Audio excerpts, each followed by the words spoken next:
relaciono para se poder entender esse grande mistério a quando alguém se apaixona, mas não aquela paixão que vai passar e que é rápida, mas aquela paixão que leva ao amor, aquilo que é verdadeiro. Um homem e uma mulher se apaixonam, mas há um mistério nisso, porque não é porque é a pessoa mais bonita, mais legal, é porque de repente naqueles dois corações há um reconhecimento que vai além de características, de possibilidades.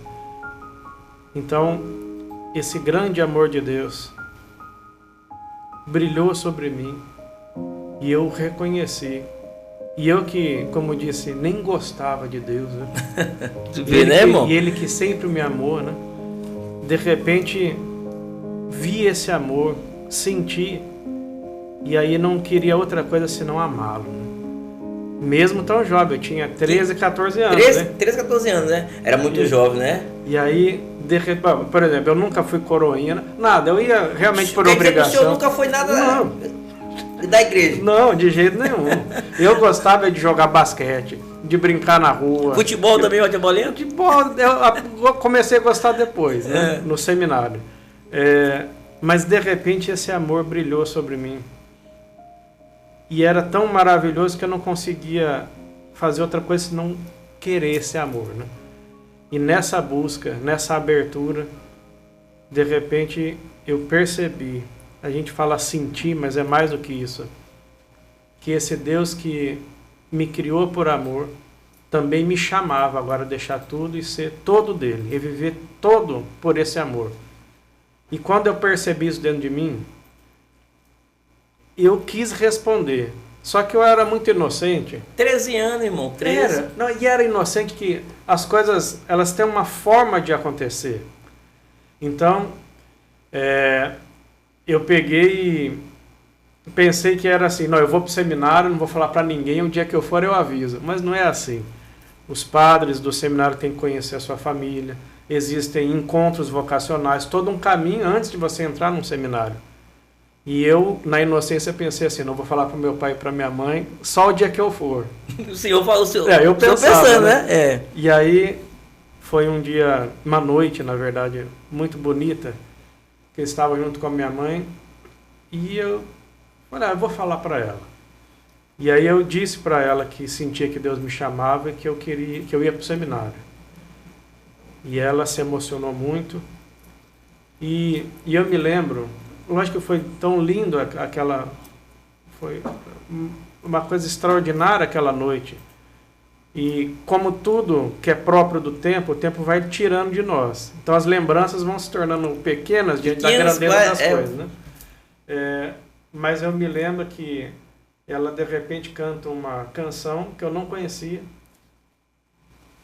E aquela canção me toca profundamente e me acompanha durante toda a minha vida. E o refrão da canção dizia, sou cidadão do infinito. Eu então deixo meu pai e minha mãe, deixo meus sonhos, deixo todas as possibilidades que eu poderia ter na vida e tenho só Deus. E eu me torno então não um cidadão de Londrina, minha cidade, ou do Paraná, ou do Maranhão, um cidadão do infinito.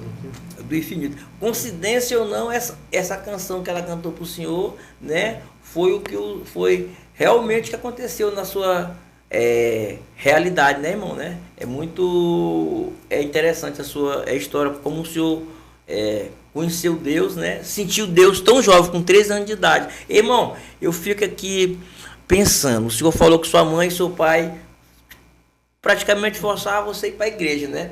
E aí quando o senhor chega, fala para ela, mãe, eu senti Deus, né, me chamando para fazer isso. Na hora que você falou para ela, qual foi assim o sentimento dela na hora que o senhor sentiu? Eu acho que deve ter sido uma surpresa para ela. Uma surpresa no sentido bonito, né? Sim. Uma surpresa cheia de alegria, de uma experiência também de Deus naquele momento, né? E me apoiaram, né? Me apoiaram nesse chamado, me ajudaram, né? E tem me ajudado até o dia de hoje, né? Aqueles que Deus chama, é importante que a gente os ajude, né? Quando Deus dá uma missão a alguém, a gente precisa pedir a Deus por aquela pessoa e ajudar no que a gente puder, né? Ainda que aqueles que vivem de Deus, Deus é tudo. Então, mesmo que falte o apoio da família, do que for, Deus é o apoio. Mas para quem está começando é muito importante apoiar, né?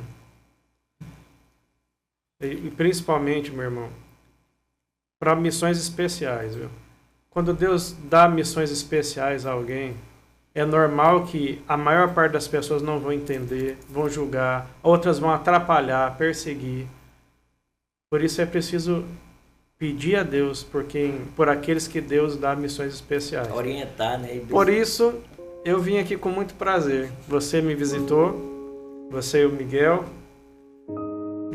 me visitaram aquele dia, fizeram uma matéria que foi muito boa, foi até para fora do país, para amigos para fora para poder assistir. Todo mundo gostou muito. E quando vocês iniciaram aqui o podcast, eu sempre pedi a Deus, porque além de qualquer situação, há pessoas que têm um chamado de Deus e querem desenvolver esse chamado, né?